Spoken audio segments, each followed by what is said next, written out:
Ghosts, spirits, or spectres, whatever you prefer to call them, the existence and presence of entities beyond the veil of the known world have had many references throughout the Fallout series. Fallout has a tendency to implant themes into the games which seem out of place from the norm. Of course, the setting is a post-apocalyptic world filled with monsters, so it's hard to define what truly is normal. However, we can definitely say that our player can encounter certain characters, creatures, and locations that possess seemingly otherworldly origins. In the Honest Hearts DLC, the courier can be introduced to a legend from the Soros tribe of Zion National Park. A young girl was said to have wandered away from the safety of their camp and found herself within a cave. Little did the young girl know that the cave was home to a Yao Guai, who tragically killed and consumed the child. Due to the Soros culture, the girl had yet to be named, and therefore was doomed to wander the earth within the physical vessel of the Yao Guai that had eaten her, becoming known as the Ghost of She.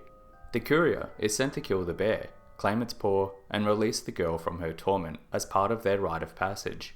Upon locating the creature, they do note something different about it. It's on fire. The bear is shrouded by flames, with the courier trapped in its den by a wall of fire. In the fight against the flaming Yao Guai, it manages to duplicate copies of itself after taking a large amount of damage, before eventually falling to conventional weaponry. Now, it's important to note that prior to undertaking the mission, the courier is prompted to consume tea made from Tatara roots native to the region. Upon consuming the tea, the player's vision becomes skewed, experiencing a vivid array of colours and hues. The courier is essentially drugged with hallucinogenics and sent out into the wilderness to fight a bear. We can therefore be confident that, while it is a tragic and heartbreaking story, the Ghost of She is not actually the dual entity of a young girl and a bear. The bear is also not a pyrotechnic shape-shifting earth sign with the ability to conjure a wall of fire. It was just a normal bear that was minding its own business before being attacked by a drugged up mailman seeking to claim its paw. While this example can be fairly easily dismissed, there are other events in the Fallout series that can't be. When inspecting the Goodsprings graveyard at night, the player is distinctly able to hear whispering voices.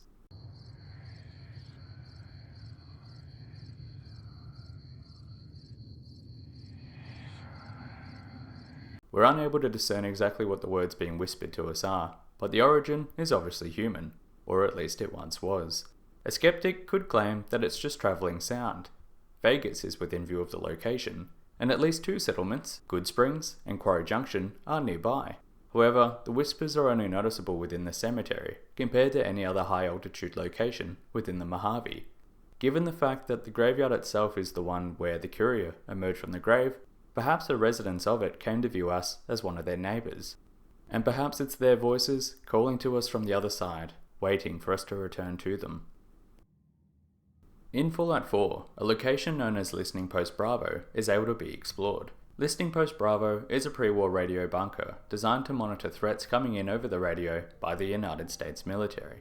While exploring the bunker, the sole survivor is able to come across the terminal entries of a pre-war soldier named Sergeant J.P. Rensk.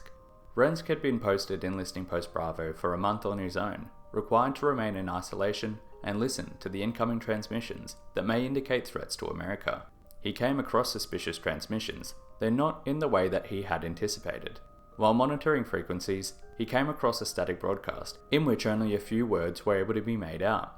Internal void, dreams are getting darker, and blood runs so still, as well as the letters D, E, K, which he had taken to be a call sign. Rensk submitted the holotape recordings to his superiors in Washington to have them deciphered. While awaiting a response, he armed the base's defense systems due to experiencing something banging on the elevator door trying to get to his position. Curiously, the elevator had been in a lockdown state since he had arrived, meaning that whatever was trying to get in must have been inside the elevator the whole time. 5 days after experiencing the bangs, Jansk received a reply from Washington. The holotapes he'd sent were blank. No noise could be heard within them. Upon listening to the local playback, he also could not hear anything. His superiors indicated that he must be suffering from auditory hallucinations, and made arrangements to remove him from the location. Now, obviously, there are other explanations than this being a paranormal experience. It could be the case Jenks did experience hallucinations. It could even be the case that he'd come across transmissions of a band, since the lines mentioned are the lyrics to a real-world band, Catatonia's song, Dead Letters. Or maybe he did hear something something that tried to get to him after being heard. Something that the authorities in Washington, after taking an abnormally long time to reply, sought to dismiss and quickly remove him from the location before he heard anything else he was not supposed to. Now, while some of the previously mentioned examples of the presence of ghosts do have logical explanations to them, two others don't. In Fallout 2, the Chosen One is able to come across a strange woman who only appears at night. The woman is described as ethereal, raving about the loss of her precious locket. The Chosen One can interact with her, even asking her to turn off her stealth buoy in order to allow the player to see her more clearly. Upon inspection, however, we realise that this is not a woman utilising stealth technology. Her name is Anna Winslow, and she is a spirit stuck in purgatory. While she is aware of the player's presence, she's unable to hear their attempts to communicate with her. She screams of the pain that she's enduring in her form and begs for a release from it. Through sleuthing work, we can realise that a chem addict named Joey had squatted in the empty home of Anna and found her locket.